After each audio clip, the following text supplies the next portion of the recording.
My daughter looked me in the eye and said, "There's no space at this table for me. My name is Giuseppe Johnson, and I've been a chef for 40 years." It was Christmas night. Food Network cameras were rolling.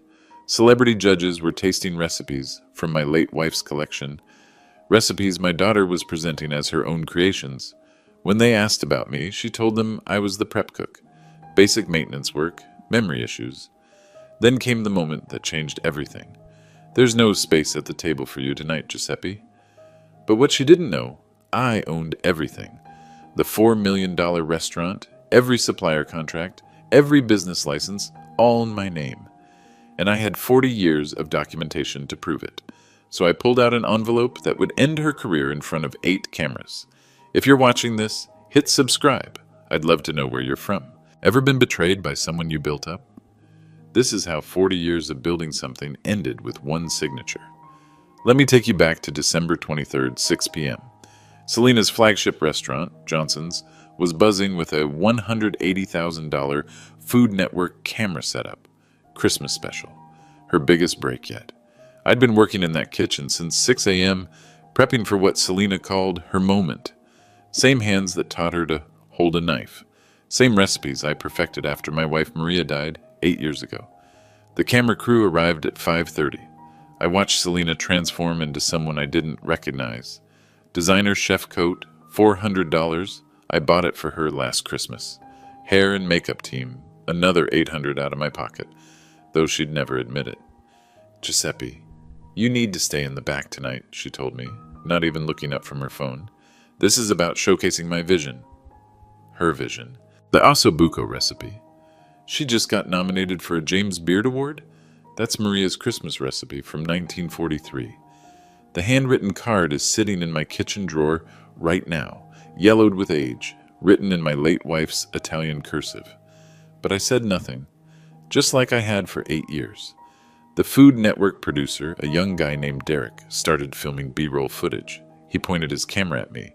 "And who's this?" Derek asked Selena. "Oh, that's Giuseppe," Selena said, waving her hand dismissively. "He's our prep cook, does the basic chopping and cleaning." Prep cook. 40 years of professional cooking. 26 years of supplier relationships. A business I built from nothing after Maria passed. Reduced to prep cook on national television. Derek kept filming. "How long have you worked here, Giuseppe?" Selena jumped in before I could answer. "He's been helping out for a few years, really reliable with the simple tasks." Simple tasks. I thought about the Benedetto Foods contract sitting in my office file cabinet. $900,000 annual, exclusively under my name. Tony Benedetto won't sell to anyone else. We've done business since 1998. The day I opened my first restaurant, I thought about the Milano Imports relationship. $380,000 in specialty ingredients, all flowing through contracts I personally negotiated. In Italian, because that's where I came from, and respect matters in business. But Selena didn't want the cameras to know any of that. "Giuseppe, we need more basil prepped for the appetizer station," she called out, loud enough for the crew to hear. "Make sure you wash your hands first." The food critic from Boston Magazine was there too. Maria Santos, she discovered our family 5 years ago, wrote the article that launched Selena's career. The rising star of Boston's North End, the headline read. Not a single mention of whose recipes made that star possible. Maria caught my eye and nodded slightly. She remembered. She'd interviewed me for 3 hours that day, tasted every dish, asked about my wife's heritage, but Selena's publicist had edited me out of the final story. As the crew set up for dinner service, I retreated to my small office behind the kitchen. 20 years of documentation lined those walls. Green binders full of supplier invoices, bank statements showing $890,000 in business accounts under my name, insurance policies listing me as primary beneficiary on a $4.2 million operation. But most importantly, I had Maria's recipe collection. 127 family dishes, handwritten between 1943 and 2016, the foundation of everything Selena called her innovative cuisine. I pulled out the envelope I'd been carrying for 3 months. Inside were copies of documents Selena had never seen. documents that would prove who really built this empire. The question wasn't whether I had the power to change everything. The question was whether 40 years of staying quiet had finally reached its end. If I stayed silent that night, I knew exactly what would happen. I'd watched it building for 8 years. Selena was about to sign an $850,000 cookbook deal with Random House. Selena's Italian-American Kitchen, Recipes from the Heart. Every recipe in that book came from Maria's handwritten cards, my late wife's legacy, packaged and sold under our daughter's name. The Food Network contract was worth another $300,000 for a 6-episode series. Selena's Sunday Table. I'd already seen the treatment. Selena cooking her family recipes in her restaurant, telling stories about her culinary journey. No mention of the 40-year foundation that made it all possible. But the financial theft was just the beginning. 3 weeks earlier, Selena had fired Anthony Wright, my head sommelier. 15 years of loyalty gone overnight. His crime? He'd mentioned to a wine distributor that Giuseppe Johnson was the real owner of the restaurant. Selena called it confusion about the chain of command. Anthony came to me that night, holding his termination papers. "Giuseppe, she's rewriting history," he said. "Next week's staff meeting, she's announcing new policies. No one talks about the old days with customers. No one mentions your name during service. She wants to erase you completely." That's when I realized this wasn't just about credit anymore. This was about legacy erasure. Maria's recipes weren't just dishes to me. They were love letters. Every Sunday for 12 years, my wife would spend hours perfecting one recipe, writing notes in the margins. More garlic for Giuseppe's taste. Less salt. Remember Papa's heart condition. This one makes Giuseppe smile. And after she died, I poured my grief into those recipes. I spent 2 years getting each dish exactly right, the way Maria intended. The ossobuco that Selena got nominated for. I made that dish 400 times, adjusting the braising liquid until it matched Maria's final notes. Selena knew this. She was there, 25 years old, watching me cry over a pot of tomato sauce because it reminded me of her mother. She held my hand while I taught her every technique, every family secret. Now she was selling those memories to the highest bidder. The legal implications were even worse than the emotional ones. I'd been financing Selena's lifestyle for 8 years through what our accountant called family business expenses. $2,100 monthly to her personal account. $47,000 for her Range Rover down payment. $18,000 for her Culinary Institute externship in Italy. Total, $1,008,000 in direct support since Maria's death. All documented, all classified as business investments in Selena's professional development. All perfectly legal, as long as she remained part of the family business operation. But if Selena continued distancing herself from the family foundation, those payments became personal gifts, taxable gifts. The IRS was very specific about family business relationships versus personal support. Selena had no idea she owed $320,000 in back taxes on what she'd been treating as free money. Then there was the supplier situation. Tony Benedetto had called me twice that week. "Giuseppe, I'm getting strange requests from your daughter," he said. "She wants to renegotiate our contract under her name, wants all future deliveries addressed to Selena Johnson, not Giuseppe Johnson. I told her I only do business with you. 26 years, your word is gold, but she's pushing hard. And if Selena succeeded in transferring those supplier relationships, she'd own the operational foundation of the business. I'd become financially dependent on her goodwill. At 62, with no other income, that meant poverty. But the worst part was watching Selena erase Maria's memory in real time. Last month, a food blogger asked Selena about her inspiration for the Christmas menu. Selena talked about finding her authentic voice and breaking free from traditional constraints. She never mentioned Maria once. Maria, who spent every December testing holiday recipes. Maria, who wrote detailed notes about which spices worked best in winter dishes. Maria, who made me promise to keep her recipes alive after she was gone. "Don't let them forget where this came from, Giuseppe," she said 3 days before the cancer took her. "Promise me our story stays true." I'd been failing that promise for 8 years. If I stayed quiet that night, Selena would complete her transformation into a self-made success story. The cookbook would cement her version of history. The Food Network show would reach millions with a narrative that erased both Maria's contribution and my 40 years of work.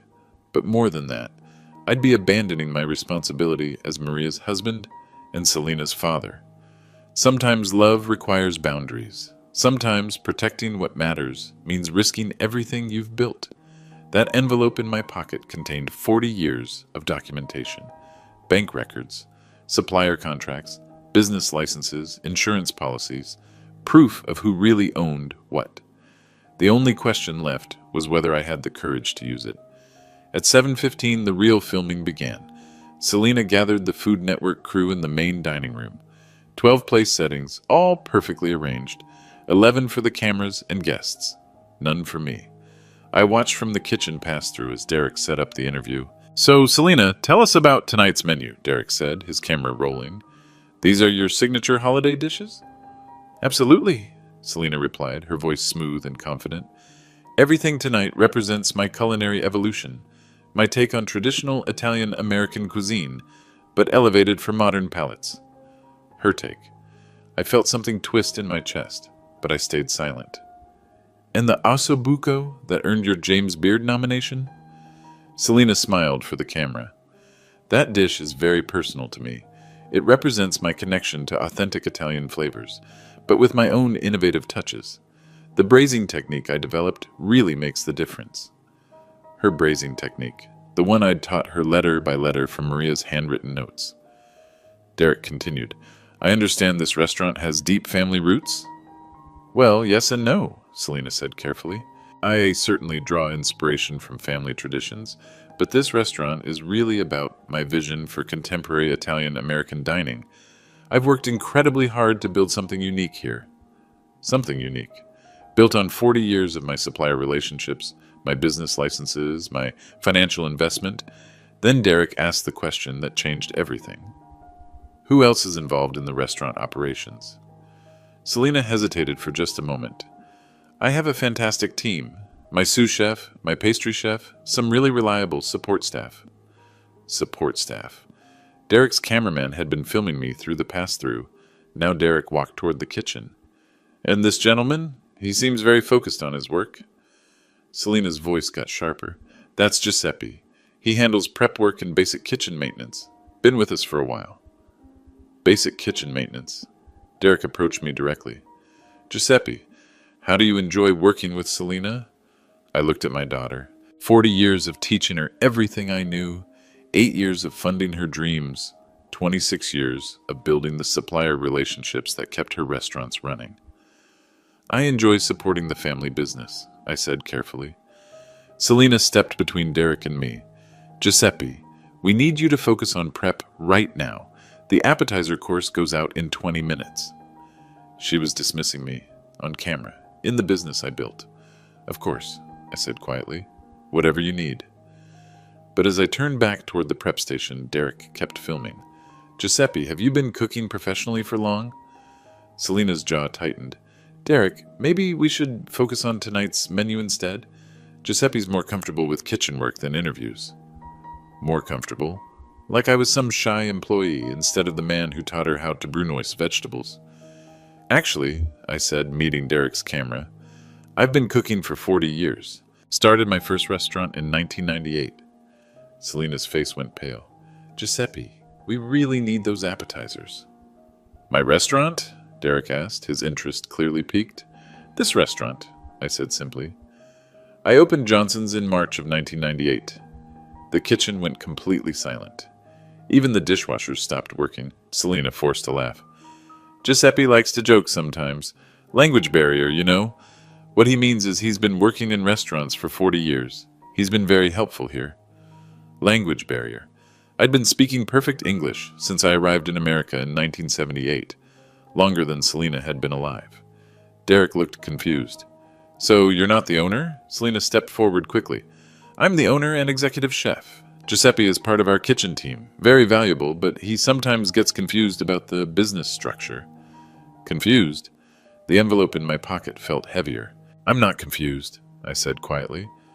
Would you like to see the business license? Selena's voice got sharp and fast. Giuseppe, please. You're embarrassing yourself. Derek, I apologize. Sometimes our older staff members get a little mixed up about their roles. Older staff members. Derek looked between Selena and me, clearly sensing tension but not understanding it. Maybe we should continue the interview in the dining room, Selena said, her hand on Derek's arm. Giuseppe, please finish the antipasto prep, and try to keep the noise down back here during filming. Keep the noise down. In the kitchen I'd designed, using equipment I'd purchased, following recipes I'd perfected for 8 years. As Selena led Derek away, I heard her voice carrying from the dining room. I'm sorry about that. Giuseppe's been struggling a bit lately. Memory issues, you know. We keep him on because we care about our people, but he gets confused about his position here. Memory issues. I looked around the kitchen that had been my life for 26 years. The copper pasta pots Maria and I had bought for our first anniversary. The knife set I'd given Selena for culinary school graduation. The recipe cards in my handwriting taped above every station. My position here. I pulled out my phone and sent a quick text to Anthony Wright. Can you come to the restaurant? Tonight. Bring the green binder from my office. Then I sent another text to Tony Benedetto. Are you available for a phone call? It's about the contracts. Selena wanted to treat me like confused kitchen help. She was about to learn exactly who owned what. But I wasn't going to embarrass her on camera. Not yet. I was going to let her finish digging her own grave first. While Selena continued her interview, I retreated to my small office behind the kitchen. The walls told the real story of Johnson's restaurant. Green binders lined the shelves, each containing years of documentation. I pulled out the one labeled Supplier Contracts 2019-2024. The Benedetto Foods Agreement sat on top. $900,000 annual, renewable every 3 years. Signed March 15th, 2021. Giuseppe Johnson, primary account holder. Selena Johnson, authorized representative. Authorized representative, not owner, not decision maker. Representative. Tony Benedetto had been clear when we structured this contract. Giuseppe, I do business with you, your reputation, your word. If anything happens to you, we renegotiate. But as long as you're alive and operational, this contract stays in your name. I flipped through the other agreements. Marino Seafood, $540,000 annually. Milano Imports, $380,000. DeMarco Wine Distributors, $220,000. Every major supplier, every critical relationship, all flowing through contracts, bearing my signature. Total annual purchasing power, $2.08 million. Without these suppliers, Selena's restaurants couldn't operate for a week. My phone buzzed. Text from Tony Benedetto. Giuseppe, good to hear from you. What's going on with the contract situation? Selena called earlier wanting to discuss transitioning primary account status. I told her I need to talk with you first. I typed back, can you call me in 10 minutes? It's important. Another text arrived from Anthony Wright. On my way. Should I bring the business license folder too? Yes, I replied, especially the original from 1998. I opened the desk drawer and pulled out the documents I'd been carrying for 3 months. Copies of everything Selena had never seen, never asked about, never bothered to understand. The original business license from Boston City Hall, dated March 15, 1998. Giuseppe Johnson, sole proprietor.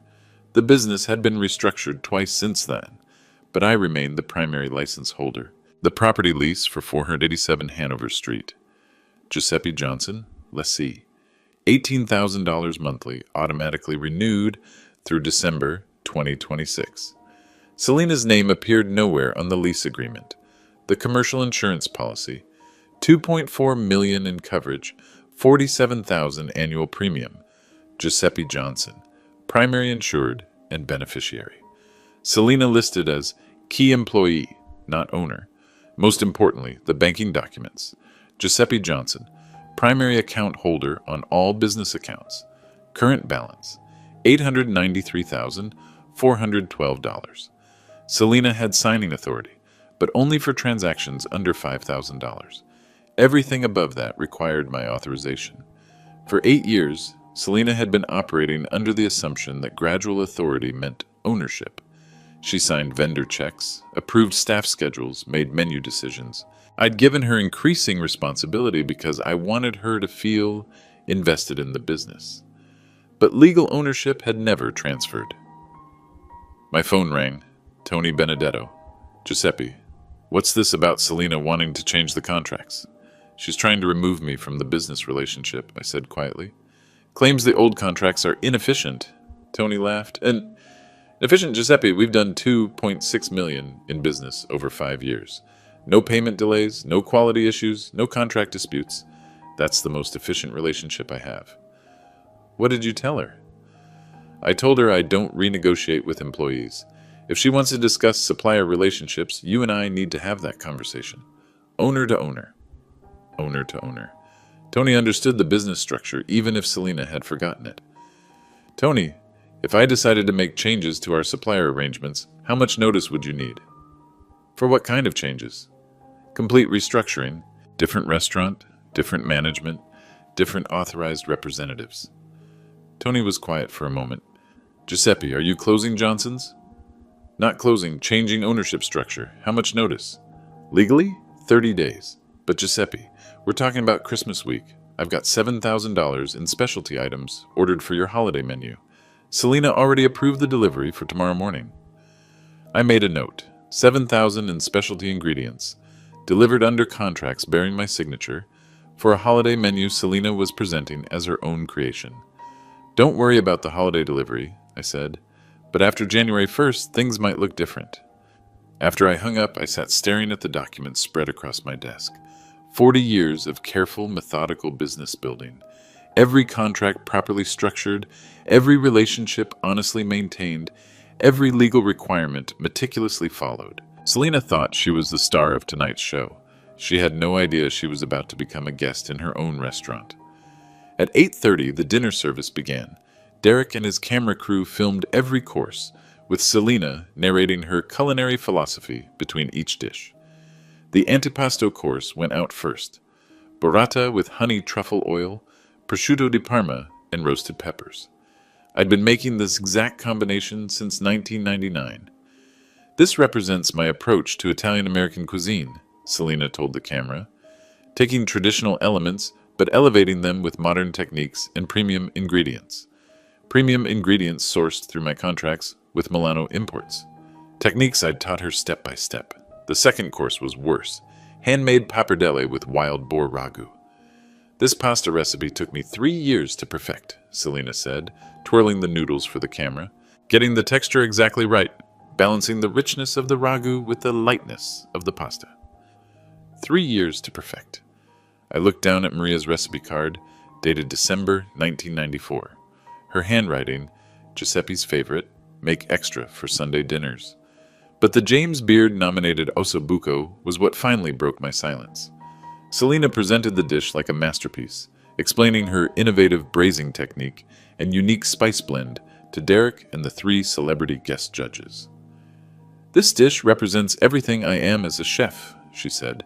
It's my interpretation of traditional Italian comfort food, but with my own signature touches that make it contemporary. Her interpretation, her signature touches. I watched from the kitchen as Selina cut into the meat, the fork tender after 6 hours of braising in Maria's exact recipe, the sauce glistening with the specific combination of herbs Maria had perfected over 12 years of Sunday dinners. The depth of flavor here is extraordinary, said Judge Patricia Mills from James Beard Foundation. How did you develop this particular spice combination? Selina smiled confidently. It came from years of experimentation. I wanted to honor traditional flavors while creating something uniquely mine. The key is the timing. When you add each component matters enormously. The timing. Maria's recipe card specified exactly when to add each spice, down to the minute. Notes written in her careful Italian cursive, refined through decades of family dinners. And the braising liquid? Asked Judge Robert Chen from Food and Wine magazine. That's my secret, Selina laughed. Let's just say it took a lot of trial and error to get it right. Trial and error. I still had Maria's original notes, including the crossed-out attempts and her final perfect proportions. Derek turned his camera toward the kitchen. Giuseppe, you've been working on this dish all day. What do you think of Selena's technique? Selena's head snapped up. She started to speak, but Derek was focused on me. It's a very old recipe, I said carefully. Very traditional technique. Giuseppe, Selena said sharply, focus on cleaning up the prep stations, please. But Derek kept the camera rolling. Traditional how? Is this a family recipe? Selena stepped between the camera and me again. Derek, Giuseppe doesn't really understand the creative process. He just follows the prep lists I give him. Just follows prep lists. Judge Patricia Mills looked curious. I'm sorry, what was your name again? Giuseppe Johnson, I said clearly. Johnson, like the restaurant name? Selena forced another laugh. Coincidence. Giuseppe's last name happened to match what I wanted to call the restaurant. Pure luck. Pure luck. Judge Robert Chen looked confused. Wait, Selena, I thought this was a family restaurant. Your bio mentions family traditions. It is about family traditions, Selena said quickly. My family's traditions.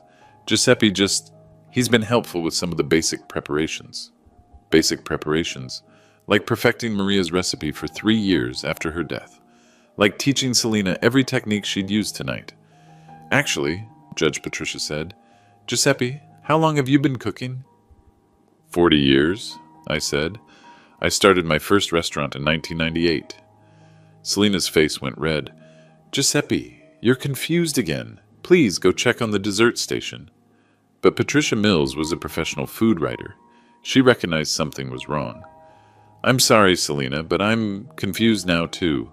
Giuseppe says he started a restaurant in 1998. This restaurant opened in 1998. Are you telling me that's a coincidence? The entire dining room went quiet. 8 Food Network cameras captured every second. Selena looked directly at me, her voice cold and deliberate. Giuseppe has some memory issues. He gets confused about his role here. He's been a kitchen worker for many years, but he sometimes imagines he's more important than he actually is. Memory issues. Imagines he's more important.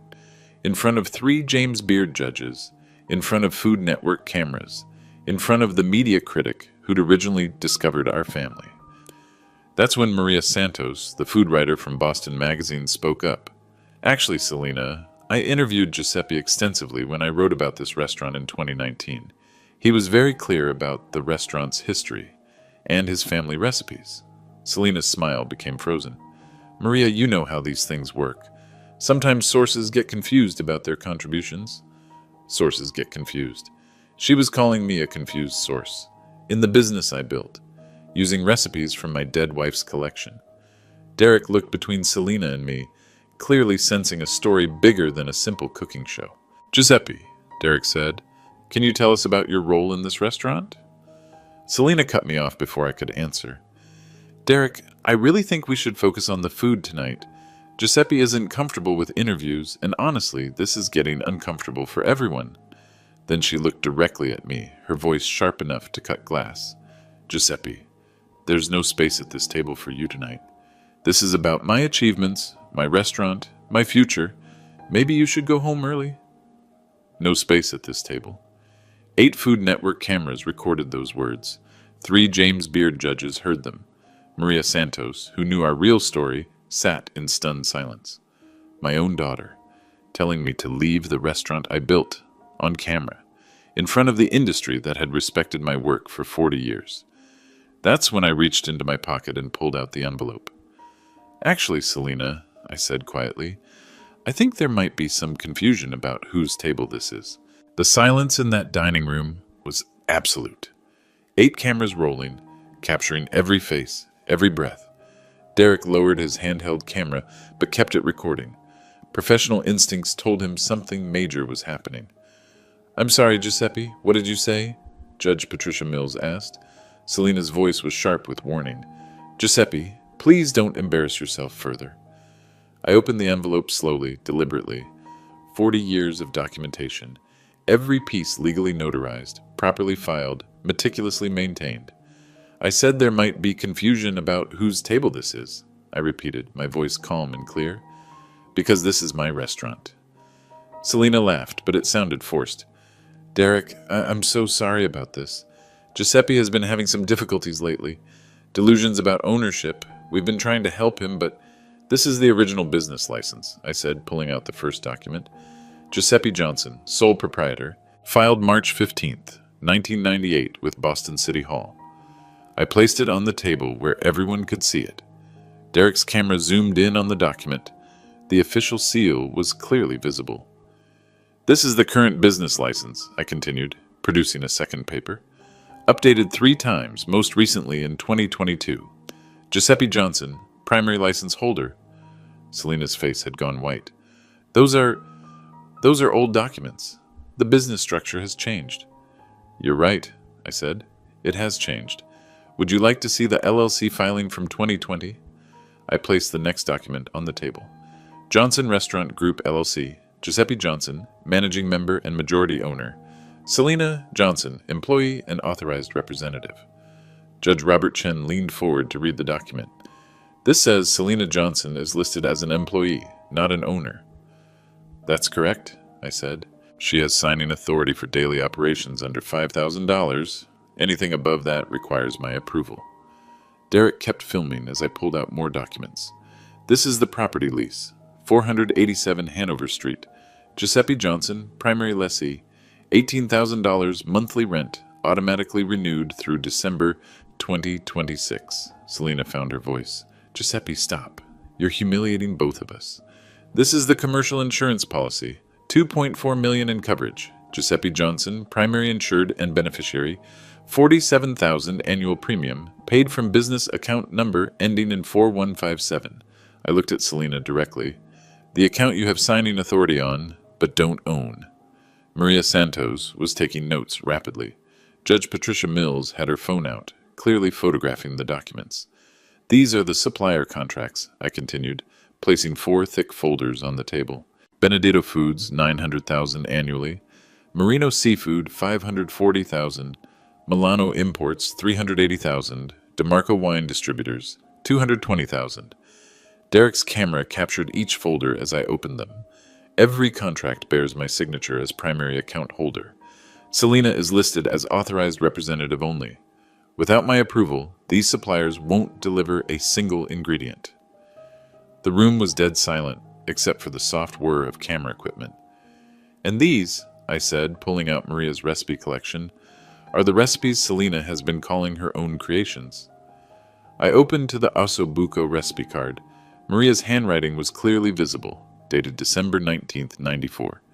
This is my late wife's original recipe for Christmas ossobuco, written in her hand 30 years ago.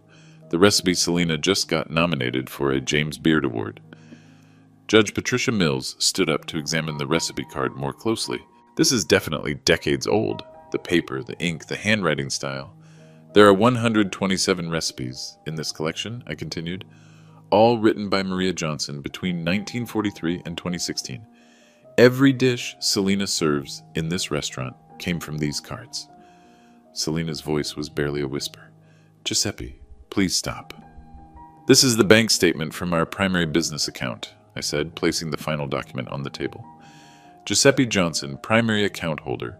Current balance, $893,412. Derek moved his camera to capture the bank statement. The numbers were clearly visible.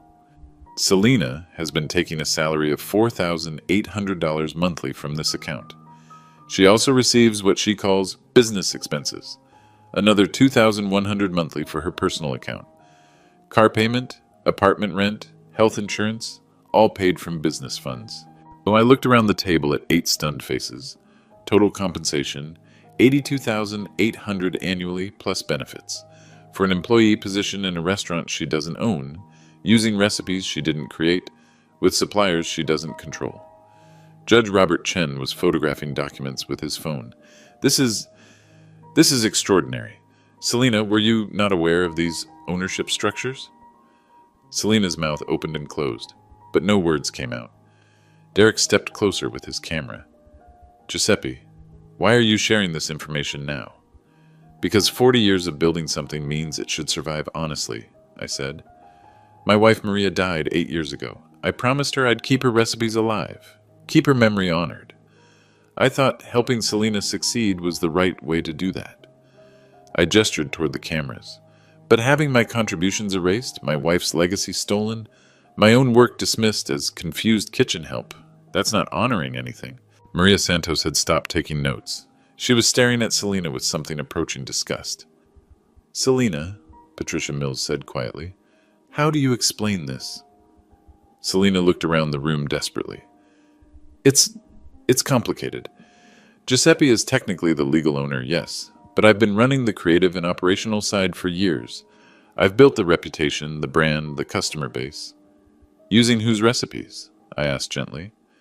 Using family recipes, yes, but I've developed them, refined them, made them my own.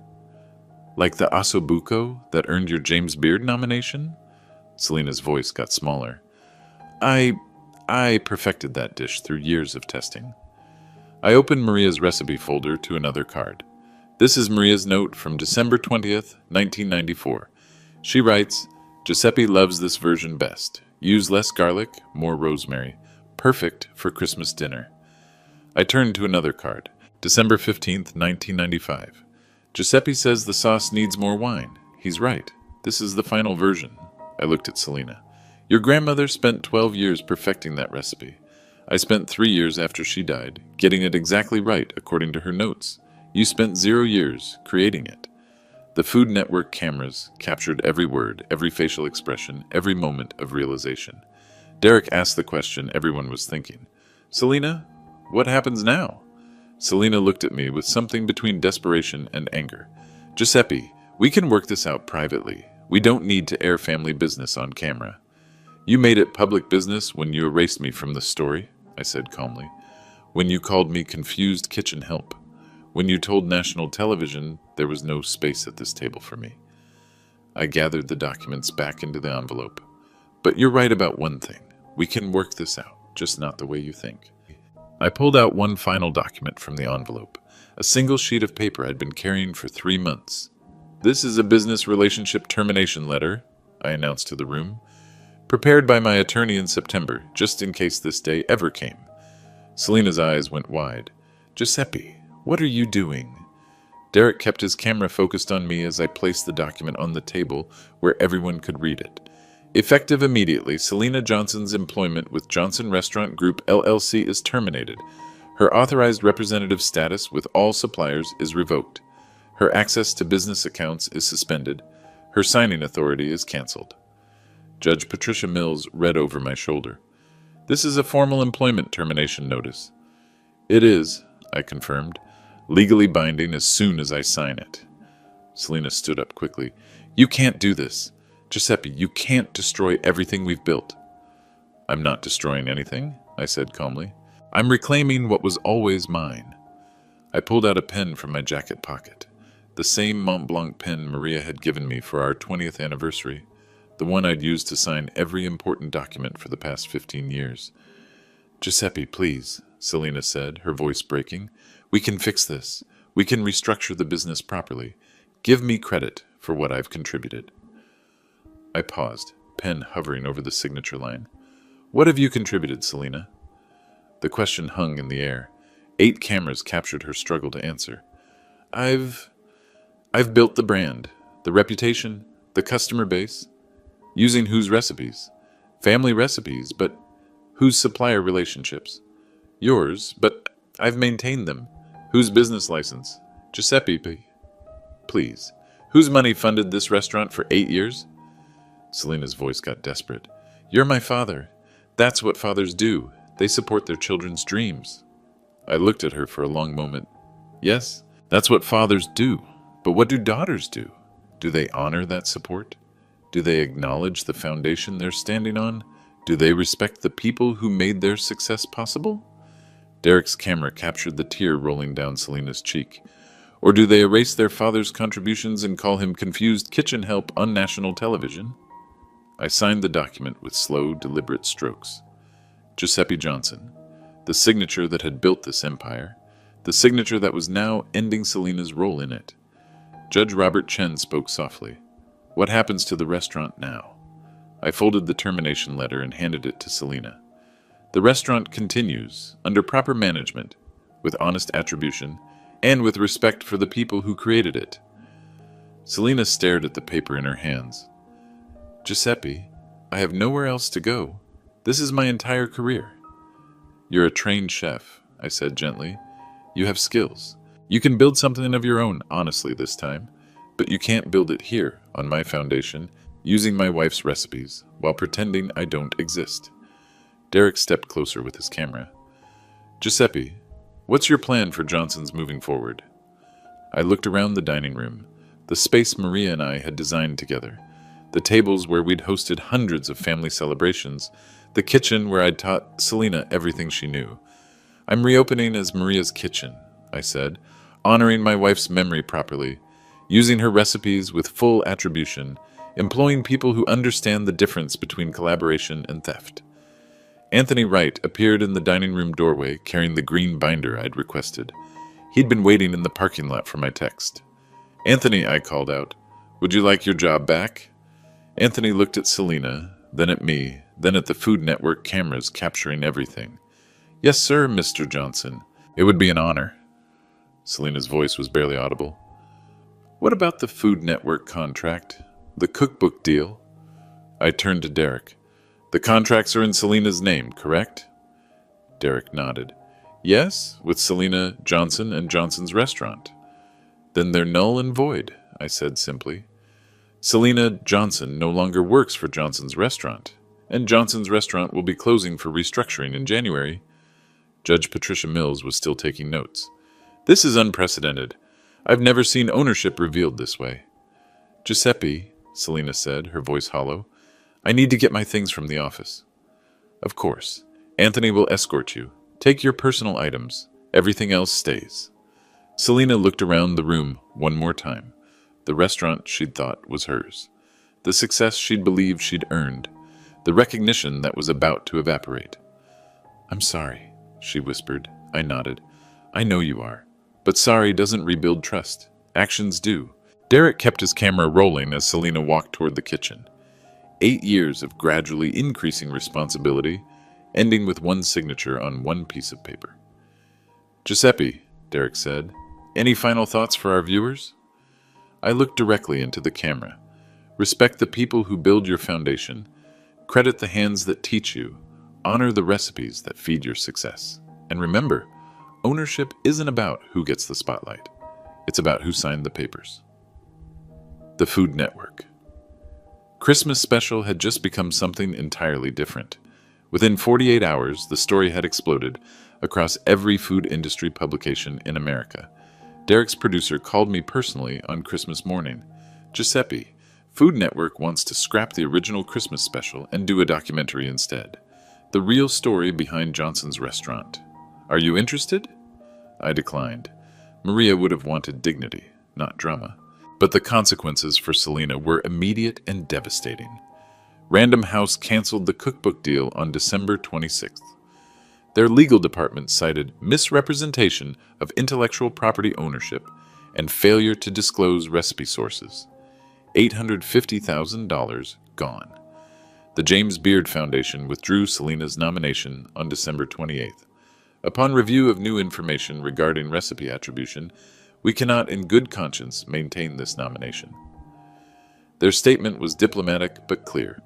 Selina's social media following, built on her self-made chef brand, collapsed overnight. Food bloggers and industry insiders shared Derek's footage relentlessly. The hashtag recipe theft trended for 3 days, but the professional consequences were nothing compared to the supplier response. Tony Benedito called me on December 29th. Giuseppe, I'm getting calls from other restaurant owners. They want to know if their suppliers have proper documentation. You've started something big here. He was right. Food and Wine magazine ran a feature called Who Really Owns That Recipe?, highlighting the importance of properly crediting culinary contributions. 3 other Boston restaurants quietly restructured their ownership agreements after lawyers reviewed their supplier contracts. Maria Santos wrote a follow-up piece for Boston Magazine, The Hidden Foundations of Restaurant Success. She interviewed 12 established chefs about family recipe attribution and business ownership transparency. The article won a James Beard Media Award 4 months later. Anthony Wright proved invaluable during the transition. Mr. Johnson, I kept copies of everything, he told me on New Year's Day. Every recipe Selena claimed as hers, every supplier conversation where you were excluded, every staff meeting where she rewrote the restaurant's history. And his documentation corroborated everything I'd revealed on camera. The staff reaction surprised me most. I'd expected loyalty conflicts, difficult conversations about leadership changes. Instead, I found relief. Carmen, our pastry chef for 6 years, approached me during our first staff meeting in January. Mr. Johnson, we all knew. Selena never let us talk about the early days, but we remembered when you taught her how to make the tiramisu. We remembered when you stayed up all night perfecting the risotto technique after Mrs. Maria passed. Our head server, Patricia, nodded. It was hard watching her take credit for everything you built, but we needed our jobs. We stayed quiet. The financial restructuring was surprisingly smooth. My attorney had prepared for this possibility years earlier. Business continuity plans, employee retention agreements, supplier transition documents, everything legally bulletproof. Selena's final paycheck included earned wages through December 23rd, plus accrued vacation time. Total $4,200. I added a severance payment of $12,000, 1 month of salary to help with her transition. She didn't thank me, but she didn't fight the termination either. 3 weeks after the filming, Selena opened a small catering business called Selena's Table. No family recipes, no claims about traditional techniques, just honest, contemporary cooking for private events. I heard through mutual industry contacts that she was struggling financially but working hard to build something authentic. Good. That's how success should start. The reopening of Maria's Kitchen was scheduled for February 14th, Valentine's Day. Maria would have loved the symbolism. I hired a new executive chef, James Mitchell, a culinary school graduate with tremendous respect for traditional techniques. Mr. Johnson, I want to learn these family recipes properly, he told me during his interview. Not to copy them, but to understand them, to honor where they came from. Perfect answer. The new menu would feature Maria's original recipes, with full attribution. Every dish would include a small card explaining its history, Maria's development process, and the family significance. The osso buco would be listed as Maria's Christmas osso buco, 1943-1994. Traditional Milanese braising technique refined over 12 years of family dinners. Recipe preserved and perfected by Giuseppe Johnson, 2016-2024. Food Network eventually aired a shortened version of Derek's footage as part of a series called Restaurant Revelations. The episode focused on business transparency and family dynamics in the restaurant industry. I received over 200 emails from viewers. Many were from adult children who'd taken their parents' contributions for granted. Some were from immigrants whose professional expertise had been dismissed by their own families. The most meaningful letter came from a chef in Portland whose mother had developed all his signature sauces. After watching the episode, he restructured his restaurant's story to properly credit her contributions. Your courage helped me find mine, he wrote. Thank you for showing us that honesty isn't just good business. It's the foundation of real success. Maria would have been proud. 6 months later, Maria's Kitchen had a 3-week waiting list for reservations. The food critics understood what we were building. Boston Globe wrote, "This isn't just a restaurant. It's a living museum of authentic family cooking, where every recipe tells a true story." I'd established new boundaries everywhere. Business ownership was transparent and properly documented. Recipe attribution was complete and honest. Staff roles were clearly defined and fairly compensated. Most importantly, I'd hired a business manager, Janet Brooks, to handle administrative duties. "Giuseppe, you focus on the cooking and the recipes," she told me. "I'll handle the contracts and the paperwork. That's what you're paying me for." Selena and I spoke only once after the reopening. She called in March to ask if she could use one of Maria's simpler recipes, the basic tomato sauce, for a catering client. "It's for a family anniversary party," she explained. 50 years married. They specifically requested traditional Italian-American food. I don't have anything that authentic. I thought about it for a long time. "You can use the recipe," I finally said, "but you need to tell them where it came from. Tell them about Maria. Tell them about the 12 years she spent perfecting it. Tell them it's not your creation. I will, Selena promised. I understand now. Credit matters. She kept that promise. I heard from the anniversary family later. They'd been so moved by Maria's story that they booked a table at our restaurant for their own celebration. That's when I knew the boundaries were working. These days,